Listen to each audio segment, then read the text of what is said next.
Welcome to another monthly edition of the Rogers Capital Market Commentary, where we attempt to be the antidote to water cooler wisdom. Last month we talked about expectations, what your expectations should be, what normal is, what historical volatility is. I walked you through three numbers that you clients for years have heard me say umpteen times, but 4, 1, and 1 and 4. 4 times a year. It's normal. It's what the market does. 4 times a year, a 5% pullback. Once a year, a 10% correction. And then 1 out of every 4.5 years, we have a 20% or more bear market. But that's normal. You should expect that. 4 5% pullbacks a year, 1 correction 10% or more, and then a bear market occasionally. And lo and behold, we talk about it in last month's video, and in April, we finally have our 5% pullback. In fact, a 6% downturn this past month. In fact, April is a month ending up down 4, which took our 10% year to date through April now down to about a 6% year to date performance. After a 27% rally, 5 straight months of growth, stocks gave some back. And that's what, again? Normal. The good news is 10 out of the 11 sectors of the market are higher for the year. In fact, only consumer discretionary is down for the year.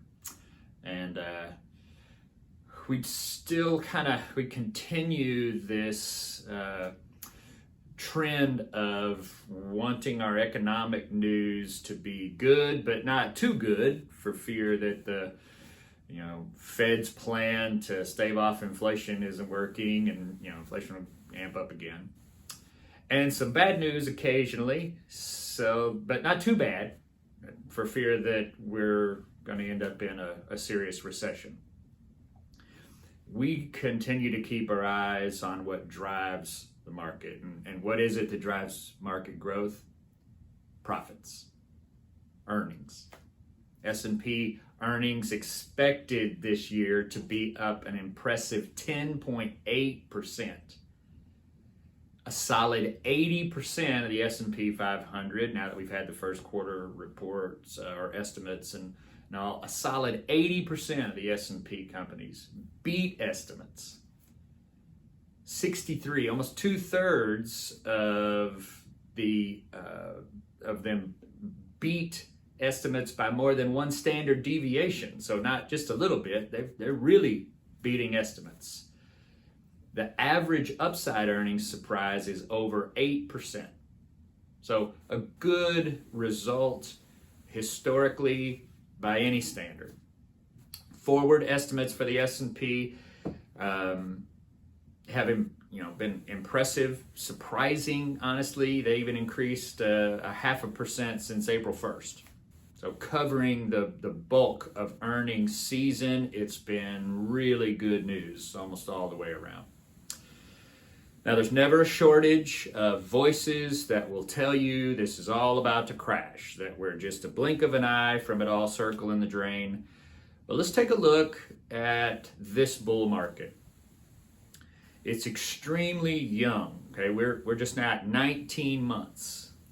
And should it end and all hit the fan this month here in May, it would be the quickest and the weakest bull market ever in the history of the markets. The average bull lasts nearly 5 years, and it gains more than 150%. So you can see how this bull market, 19 months and only 45% total growth. Very, very new, very young. At least historically, a lot of room to go. Another thing you'll hear, especially this time of year, is sell in May and go away. Last 2 years I've done videos on this maxim you hear in investing. The wisdom being all the Wall Streeters, sell out in May and you can't make money in the summer anyway, and they go to their houses out in the Hamptons, and so just don't bother. You sell just like they do, go away and come back in the fall. Only problem is that really hasn't been working. In fact, sell in May and go away has been wrong 9 of the last 10 years. 90% wrong. The only time it was right was in 2019. Well, that's it for this month. And things are getting warm around here. Hope your graduation season, and May's always a busy month for folks, but that summer's on the way. You've got your summer plans. We'll look forward to talking to you next month. Talk to you then.